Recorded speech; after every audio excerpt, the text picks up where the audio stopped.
Hey everyone, ever look at a function graph and just wonder, what if you could just flip it over? You know, like a pancake? Well, today, that's exactly what we're going to do.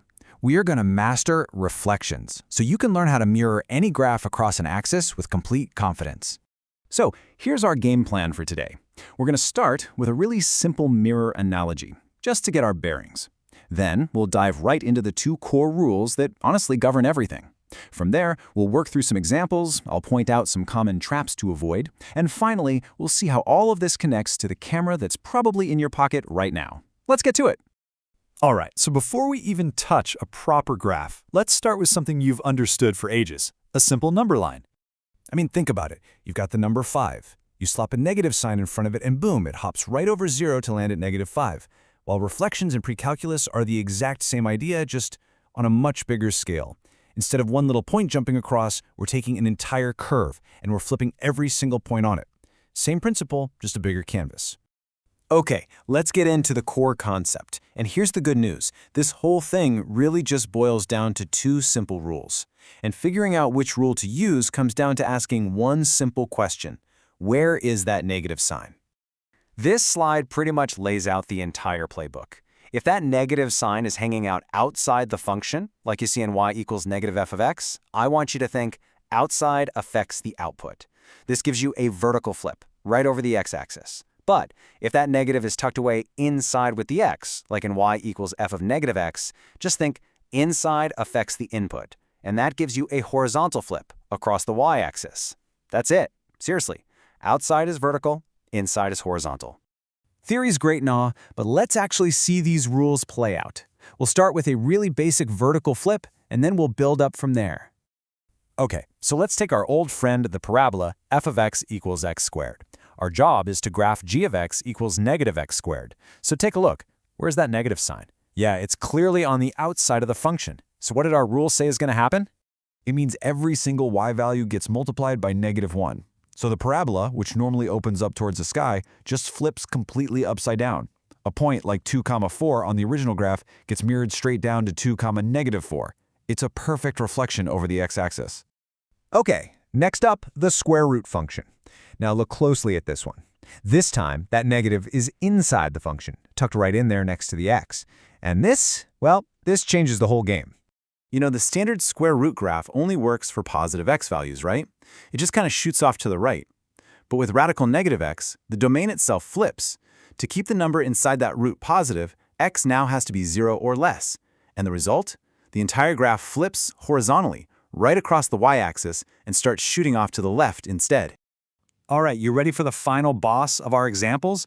What in the world happens when you've got a negative on the inside and a negative on the outside?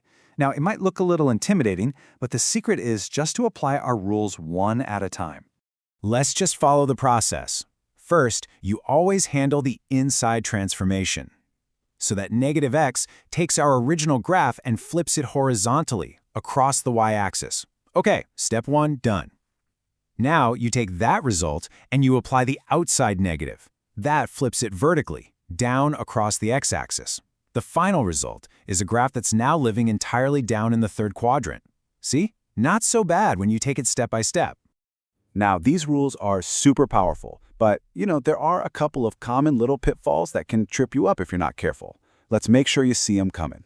So, this is a classic. I hear this all the time. Someone tries to apply the rule for a horizontal reflection to a parabola. They do y equals negative x squared, which just simplifies right back to y equals x squared. The graph looks exactly the same. And they think, wait, what happened? Did I mess up? Nope, you did it perfectly. The reason nothing seems to change is because the parabola is something we call an even function. All that means is that it's already a perfect mirror image of itself across the y-axis. The left side already matches the right side. So when you tell it to reflect horizontally, it just kind of lands right back on top of itself. It's a special property of the graph, not a mistake in what you did. Now, the second big trap, and this one is huge, is the order of operations. You can't just apply transformations in whatever order you feel like. So look at the left side. We have negative x plus 2 squared. PEMDAS tells us to deal with the parentheses first. So we take our parabola, shift it left 2 units, and then we apply that outside negative to flip the whole thing vertically. Now look at the right. negative x squared plus 2. Here, the flip happens first. We flip the basic parabola down, and then we shift that flipped graph up 2 units. You get 2 totally different graphs. The order is absolutely critical. So why are we spending all this time flipping graphs? Well, because this concept of reflection is fundamental to the world around us, especially in the technology we use every single day. I mean, it starts with a mirror on your wall. That's a perfect y-axis reflection. Your left hand looks like your right hand. And then there's your phone's camera. The actual physics of the lens projects an image that's flipped upside down, a classic x-axis reflection, right onto the sensor. And looking ahead, when you get to calculus, being able to spot this kind of symmetry can turn a really complex problem into something surprisingly simple.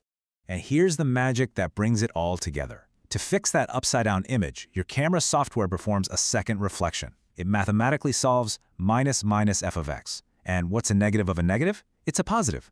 It flips the image right side up before you even see it on your screen. It is literally the precalculus we just covered, happening every single time you snap a photo. So it's pretty wild, right? A single negative sign, depending on whether it's inside or outside a function, has the power to create a mirror image of an entire mathematical world. It really makes you wonder what other simple things in math hold that kind of surprising power. That's a great question to think about as you continue your journey. Thanks for watching.